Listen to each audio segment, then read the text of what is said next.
BJ from Game Gumbo. I've got my guest here, Glenn from Board Games and Bourbon. We've been talking Tirnanog, and we're going to move a little to the south. Look at you with your brogue. We're going to move a little to the southeast and hit the Globe Theater. And Steve, tell us about your recent plays. I want to know the name fathers. You know, what does he think about Slings and Arrows, the brand new Unmatched set?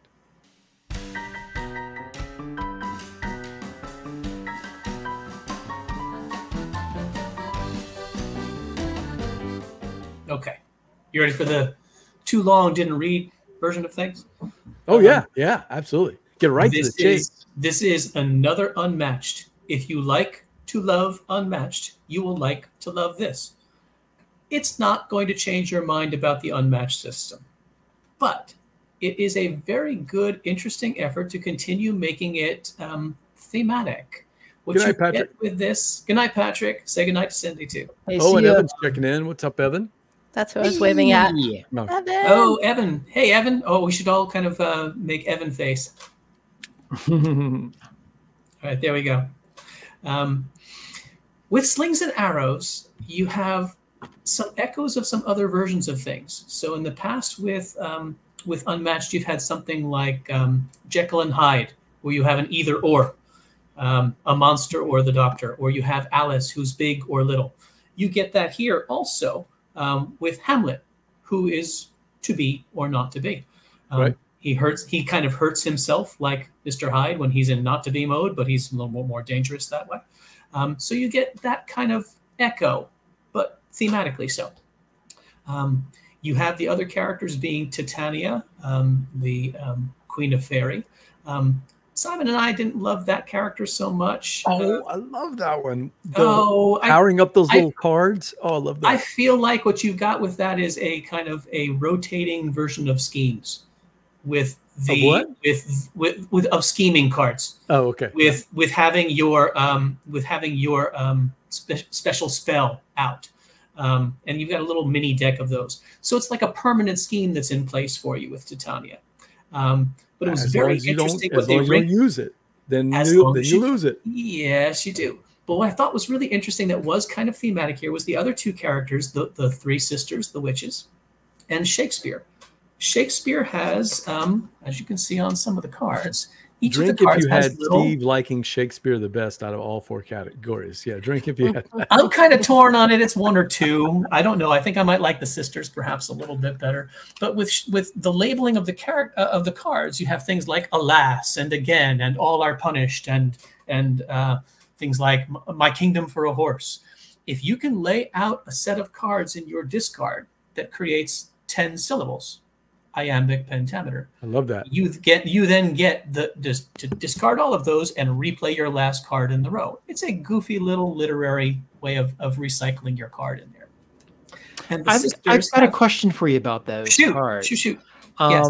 The older I get, the less I can see. How easy is it to read those cards? This is not Portal Games. It's not that bad. The only problem, as I'm saying, you can tell from the cheaters that I'm wearing right now. I'm right there with you, Glenn. The only thing that I had a harder time reading on the cards was the small little script in the lower corner that tells you how many copies of the card are in the deck. That's a good point. That's fair. The actual flavor text of the card and the directions of what you're doing, right on target. Welcome into the show. Hey, Chris. How you doing? That's a goofy little gimmicky one with Shakespeare, and you get the same kind of thing with the three sisters. Their cards have ingredients for spells that will go in your here we go. Yeah, three sisters. But instead of being in the discard, you're right, they will go into your cauldron, and your cauldron has the ability to say if you match up three different ingredients, the snake, the bat's wing, and the lizard, then you get an extra special power. You can do them two at a time, but you've got to cycle through those wisely, or else you can get, kind of trapped with too many things in your cauldron, and you lose them all. Yeah, you lose them all in one. This one seems to be the one that people in my plays that people say is the most fun because of the cauldron and the mixing. Not necessarily the most powerful, but the most fun because they like putting together those little spells. Yeah. You've had the same experience? I completely agree. I thought that it was most fun playing the Three Sisters. I thought it was, kind of goofy fun playing Shakespeare to try and get that lined up. I was terrible at it, but it was still fun. Hamlet seems pretty powerful. Hamlet has some flavor text in there where he's kind of vacillating and is not sure whether things are good or bad. Well, that special cards that he has will then cancel out the either or cards of another player, the either or choice. Hamlet has a lot of powers that will get rid of those cards' effects. And Simon used them to great effect against me. I think I've beaten him one game. And we don't see this too often. Glenn, if you've played Unmatched, a lot of the characters have sidekicks. His sidekick is Rosencrantz and Guildenstern, of course, but it's one token instead of being multiple tokens. Because in the play, when you see Rosencrantz, you always see Guildenstern, right? Mm-hmm. Yes, interchangeable cannon fodder. I thought that was very, very clever. It reminded me of when they did the Beowulf and the Little Red Riding Hood. Little Red and the Wolf. It's that somebody thought this through and said, "No, we're not going to make Rosencrantz and Guildenstern two tokens because they're always together." Clever, goofy, literate fun, and if you like Unmatched, it's another good one. That's awesome.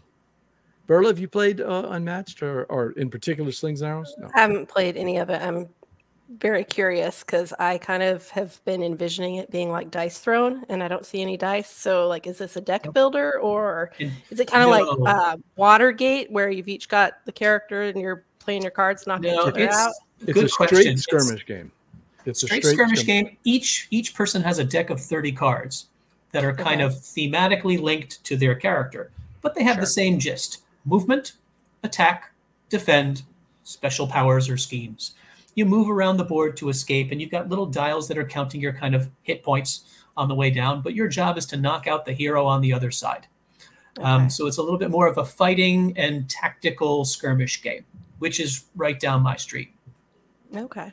Yeah, you see the characters here on the board. Each one of those maps, and there's different maps in every box, plays different. They've got trap doors or secret doors or places where you're higher than the other players. So you're basically moving these characters around using the cards and your 3 actions, and you're trying to take out the other guy's plastic. That's the game. It's skirmish. Okay. The ability to attack, they do line of sight or attack very simply. It's color coded. You don't have to look at line of sight. If you are in a colored circle and attacking someone else from range who's in the same colored circle, you can reach them. If you're not, you can't.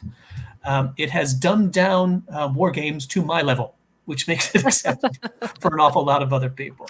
Oh, look at that. It says designer Rob Davio is one of them. It reminded me when you're describing it, there's a series of games called Street Master. Okay. And, is that the ones from the Sadler Brothers? Yes. Yeah. Okay. Yeah. Kind of reminded me of that. Very cool. I'll have to give this a shot someday. Yeah. We have not played it with 4. We've only played it one-on-one. But I think this would become even more fun if you did the 2v2 version. Because then all of a sudden, where one person might be weak, who you match up with is stronger. You might find some interesting synergies of the full scrum happening in 2v2. That's awesome. So many good games to try. So little time. Yeah. So little time. I would still say it's probably in from way far away. Thanks for checking in. Hadn't played Unmatched yet. Looks fun, but I don't play 2 players. But you can play it 4. Right? You can play it 4, and I honestly think it's many of them, if not most of them, are better at 4. The Marvel sets brought in the 3, which is 1 versus 1 versus 1. Yes. And I have played many games of 3-player Unmatched, and it's been fun. I would still probably say that Cobble and Fog of the lot is my favorite. But this is right there with the original as being a very solid, funky, literate little version of things. As much as I love Cobble and Fog, and I do, I just love this set. And I think it's because of the characters themselves coming right off the pages of the folio. This is right up my alley. I just love this. Yep. And I don't think that this is an introductory set. This is some of them have some pretty clever mechanics. Yes. What's the learning curve? The learning curve, I would probably say, is start with a different Unmatched. Yeah. to the begin legend with, sets, to learn the legend set, or even Cobble and Fog. Cobble and Fog might have again another step up level with the idea of the Invisible Man and jumping off the board and such. The first one basically gets you the system, and again the system is move, attack, defend, special powers, and then learning what your deck has as its funky little wrinkles, because you can cancel out the effects of other people. It's basically a card game taking place with movement on a board. The cards are the game, though. We used to play a lot of curve is high because I mean I can learn it, and I'm not super into the 4 and high 3 level games on BGG. I'm probably more of a mid 2 to mid 3. And this fits very learnable. Very learnable. Oh, I'm so over reading ultra complicated rule books. These I was are just not. thinking the other day, I was there was some war game somebody sent me, and I panned it, and I felt bad that I panned it, but sometimes you just gotta speak your truth. But that game came with a 100-page rule book. Whoa. And I was like, no, yeah, hard like, pass. Yes. No. And Hard I was mostly pass. I was playing it solo. And it was one of these rule books where in order to play solo, you have to understand how the multiplayer works so that you can make the modifications. And it was just unending. And I was oh God, help me, please. And yeah, I felt bad. Like, it was an expensive game too. And I had to say something, but I did not have the wherewithal to play it more than once, man. That was a grind. Not that this is not that at all. The size of the book is probably maybe half the size in terms of width and height of a rule book. Maybe 16 pages in the base game, but most of it big pictures showing you what to do. Oh yeah. Absolutely learnable and fun. And then once you've played it, you're gonna have another potato chip. You're just gonna That's another thing I like too, is when you have a game where what is it? Trois and some of these other games. Like, man, I know I've played it many times, but guess what? Unless I'm playing it constantly, I forget all the itty bitty things. And those games drive me crazy. Okay, what does this mean? Well, the verbiage is a little not clear, or there was this one thing we forgot. And I will also throw this in there. I've actually had this a lot recently. I've had games where, okay, you're learning a game, whatever, have a good time. But like getting one little rule, forgetting to give someone a chit here, 15 minutes of the game, totally threw the whole course of the back end of the game off. Yeah. So, and you can't undo it. And it might have, and when the games are that particular, that's another thing that I'm losing my patience for too. Glenn, you don't like fiddly games. I'm getting the no. This will not be that, Glenn, because again, while the rule book does show you all the rules in great detail, your player aid is one card. Oh, great. Here are the 3 things you can do on your turn. Oh, awesome. You do 2 of them. Here's what your particular character adds that the others don't. That essentially, once you've played the game once, is all you really need. That's like 99% of the words game, right? on the cards. Yes, Perfect. absolutely. Perfect. Yeah. That's remembering how many cards to draw at the start, or remembering what to do. All that stuff. You just kind of I always kind of refresh the rules at the very start. But other than that, everything's on the front and back of that little card. Yeah, I can super appreciate that. I'll throw out just one more example, right? Castellan's behind you gives every player a little rule book that they can keep right in front of them, which I really love. Super helpful. And that lesson was learned, I believe, from a game I really love about theirs, Daily Magic, is called Sailing Towards Osiris.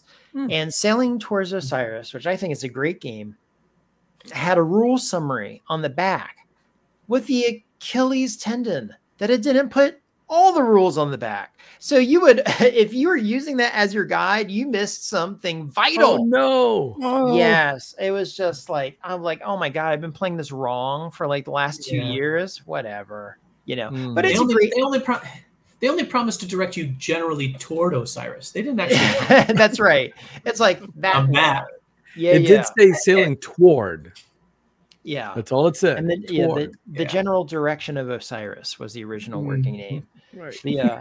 I was just thinking the other day, like, you know, when I used to take directions, like, I'm so happy I have GPS because I remember like being with my Aunt Laura on the phone. She's like, then turn by the red light. There's a big bush. Take a right.